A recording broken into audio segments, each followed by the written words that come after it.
Before pharmacies and clinics, Indonesia had Jamu.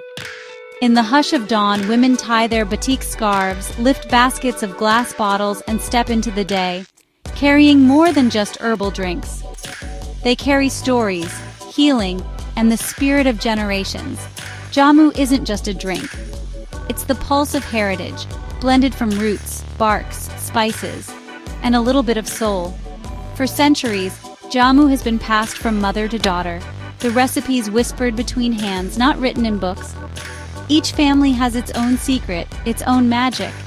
Every morning, Jamu gendong sellers walk the narrow alleys, baskets strapped to their backs, bottles swaying with each steady step. They offer more than a tonic.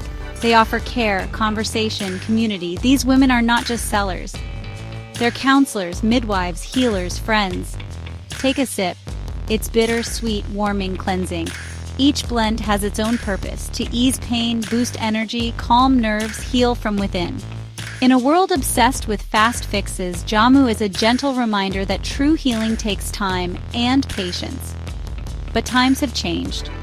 Cities grow, traditions shrink, and the younger generation often chases capsules and cafes. For many, Jamu is seen as old-fashioned, something for grandmothers. Yet, these women continue, walking miles under the sun, driven by pride and the power of memory. Their feet are blistered, their backs bent, but inside every bottle is dignity, a silent pride that no machine can ever replicate. Their business runs on loyalty and trust, on the hope that someone remembers the taste of childhood, the scent of turmeric on their mother's hands. Yet, Jamu isn't fading away. It's transforming.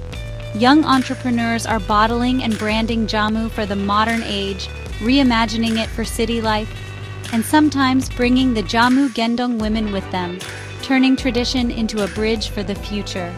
As the sun sets and their baskets empty, these women walk home lighter, not just from selling, but from sharing something irreplaceable. In a world moving too fast, Jamu gendong sellers remind me of the beauty in slow, steady healing, of listening, sharing, and carrying resilience. You might not find them in white coats or clinics, but in the heart of Indonesia, you can still spot them, wrapped in batik, carrying generations of wisdom on their shoulders. This is Jamu. This is her story. And she is still walking,